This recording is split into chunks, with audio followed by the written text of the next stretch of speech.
Мен өзүбүздүн ички кичинекей проблемабызга токтоло кетейин. Муну айтпасам болбойт. Анткени бизде өлкөбүздө демократия өтө жогорку деңгээлге жетип күч алган. Бүгүн ар кимибиз каалаган сөздү сүйлөп, соцсеттерге каалаган статьябызды жазып, ушундай болуп турган заман. Бул болуш керек. Бирок азыркы учурда, акыркы убактарда фейк маалыматтарды таратып, такталбаган маалыматтарды таратып, бирөөнү жамандап, эптеп буттан тартып сүйрөп калайын, түшүрүп калайын, ушуну жумуштан, кызматтан кетирейин, анан ушунун ордуна же өзүм барайын, же өзүмдүн кишимди коеюн деген күчтөр жок эмес. Мына бир мисалга токтолуп кетейин. Кече күнү 30 күнү эртең менен таң атпай оперативдүү кеңешме түзүп, баш прокурор баш болгон калган күч структуралар менен ушу Баткенди боюнча координировать этип отурдук.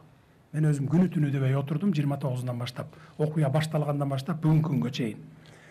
Анан 10 чакты киши менин рабочий кабинетимде совещание кылып атабыз. Ген прокурор маган сообщениени көргөзүп атат WhatsApp'тан. Өзүңүз эле үн чыгарбай окуп коюңузчу деп шыбырады. Окусам маган Баткенден информация жазып атат, бирөө берип атат. Минздрав дейт, министр здравоохранениеңер дейт. 2 күндөн бери запойдо дейт. Азырда арак ичип алып мас гостиницада жатат дейт. Жазды. Мен окудум. Алып туруп эле оперативдүү түрдө өзүнүн телефонуна чалсам албайт. Анан мага да ой кетти, ишенип кеттим. Балким баягы согуш майданында жүрүп, жанында жүргөн баланын бутуна ок тийди деп уккам, андан мурун маалыматым ошондой болчу. Балким баягы стрессти снимать этиш үчүн бир 50 грамм, 100 грамм уруп койду экен деген ой кетти да. Отурабыз, иштеп атабыз. Жарым сааттан кийин чыгып калды WhatsApp'тан. Алып туруп, "Не арак ичип жүрөсүң сен?" десем эле, "Ой, каяктагы арак ичип жүрөм, мен операциядан чыгып атам" деди. "Чыктым, чалган экенсиз, издеп атыпсыз" деп. Видеосуна переключать этти. Карасак артында 10 чакты врач менен ошол бутуна ок тийген баланын огун алып, өзү кирип огун алып аткан экен, өзү хирург да. Анан мына деп көргөздү, мен ген прокурорго көргөздүм, мынакей, таптаза экен, операциядан чыгыптыр деп. Муну менен эмнени айтайын дегим келет. Мына ушундай фейковый маалыматтарды таратпай, бири-бирибизге ушундай кыйын кырдаалда бири-бирибизди жамандабай, бир жакадан баш, бир жеңден кол чыгарып турсак, ошондо биз жеңебиз. Ошондо биз жеңишибиздин аягына чыгабыз. Мен ушуну суранып кетким келип атат. Айрыкча ушу журналисттерден.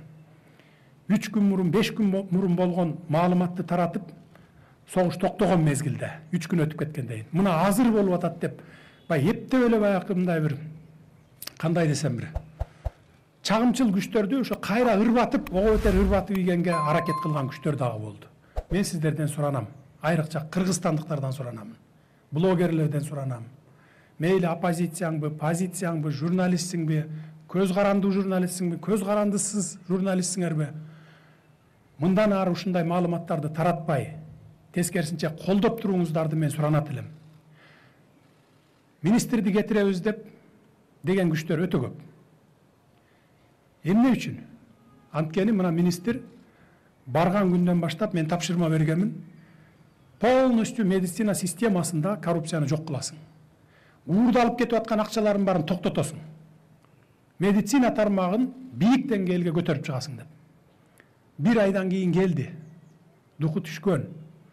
Садыр Нуркожоевич дейт, "Сиз мени колдоп бере аласызбы аягына чейин" деп. Мен сени колдобогондо эмне кылып атам десем, "Азыр мен баштаймын" деди. Баштаганда мага атакалар башталат деди. Ким тараптан десем? Парламент тараптан, министрлик тараптан, тияктан, бияктан, бардык жактан деди. Эч коркпой бардыгын тазала дедим. Жеген ичкендердин баарын токтот. Коркпо, мен колдоп берем дедим. Мына ушул министрдин реформасынын коркпой иш жүргүзгөнүнүн пайдасынан министрликте ушунча жылдан бери уурдап жеп келаткан 5-6 кишинин жеген ичкенин токтотуп, ошонун пайдасынан мына медицина кызматкерлерине, үй бүлөлүк дарыгерлерге 3,5 миң адам бул 100% эмгек акысын көтөрүп бердик. Калган врачтардыкын 10 миң адам 50% көтөрүп бердик. Биз бюджеттен 1 тыйын алып кошуп берген жокпуз силерге.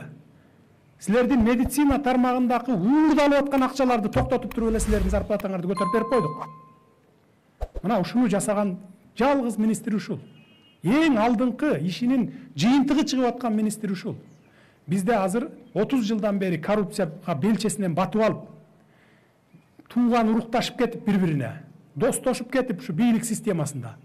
Анан ушинтип реформа жасаган адамдарга бут тозуулар, буттан тартып түшүрүп калайын деген күчтөр абдан көп болот экен. Ошон үчүн мен сиздерден, урматтуу медиктер, мен сиздерден суранамын. Башкалары колдобосо дагы сиздер министриңерди колдоп берип тургула. Ишти аягына чыгышына чейин. Мен дагы колдоп берип турамын. Аягына чейин турабыз. Мына ошондо гана сиздердин медицина тармагында, жеке эле медицина тармагы эмес, бардык министрликтерде биз реформаны жасайбыз. Биз эмне үчүн биринчи медицина тармагына көңүл бурдук? Анткени мына пандемияда биздин медицина тармагыбыздын акыбалын көрдүк. Ошон үчүн эң биринчи кезекте ушу медицина тармагына көңүл буруп атабыз. Мына бүгүнкү жыйынтыгы дагы ушул. Мен сиздерден дагы бир жолу суранамын. Бир жакадан баш, бир жеңден кол чыгарып, колдоп тургула. Министриңерди эле эмес, жалпы өкмөттүн ишин колдоп тургула. Биз өкмөт, президенттин аппараты, сиздерди, эл журтту жер каратпайбыз. Ушул кыйын кырдаалдан чыгып кеткенге чейин колдоп турсаңар, андан кийин ишибизди өзүбүз улантып кетебиз.